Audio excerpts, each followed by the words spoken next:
Ultima corsa è una categoria F1 Zarzamora, Roberto Ruvolo, 2 Beatrice Cap, Carmine Piscuoglio, 3 Boris Diau, Giuseppe De Filippis, 4-1 Luca Fierro, 5 Butterfly Horse, Maurizio Cheli, 5 Victory Power, Gennaro Mitrani in seconda fila, 7 Ubimaio Regal, Jenny Riccio, 8 Beverly Trio, Marco Stefani, 9 Amore Stecca, Marco Basile. Stacco della macchina, velocissimo, il numero 4 di Unno.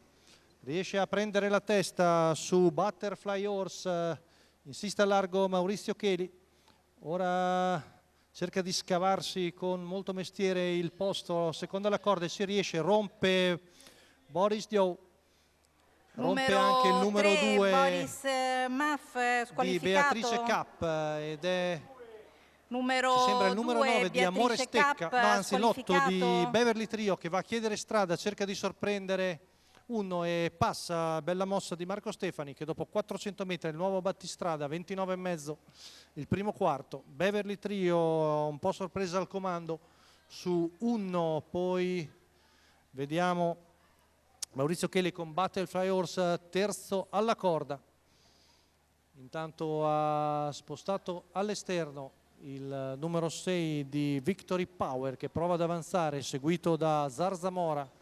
Poi all'esterno anche Amore Stecca, mentre di dentro la corda è Ubimaio Regar. Il giro in un minuto appena scarso, con in vantaggio sempre la femmina da Dream Vacation, seguita da Unno, poi terza alla corda Butterfly Horse, mentre il treno esterno sempre comandato da Victory Power.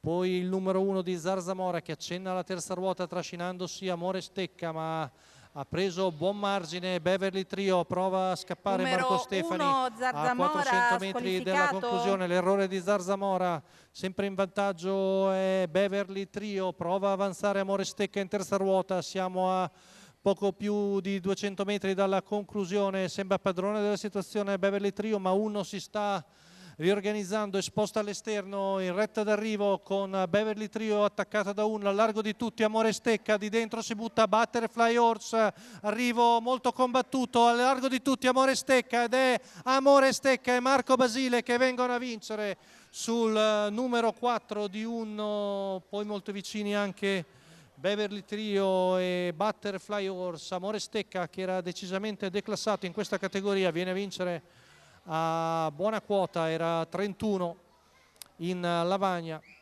l'allievo di Roberto Faticoni, con Marco Basile in sul che al largo di tutti è finito molto forte ed è venuto a vincere per gli stessi colori di Roberto Faticoni, il figlio di Royal Dream. Vince la ottava di Cesena. Rivediamo la lotta per le piazze perché sono molto vicini.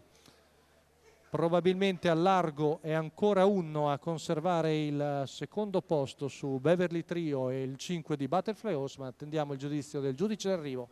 La cosa sicura è la vittoria all'ultima di Cesena di Amore Stecca, Marco Basile e Roberto Faticoni. È tutto per la giornata di questa sera. Ricordiamo che martedì non ci saranno le corse a Cesena, si salterà questo martedì, ma riprenderanno regolarmente venerdì sera e sabato con Riccardo Grassi.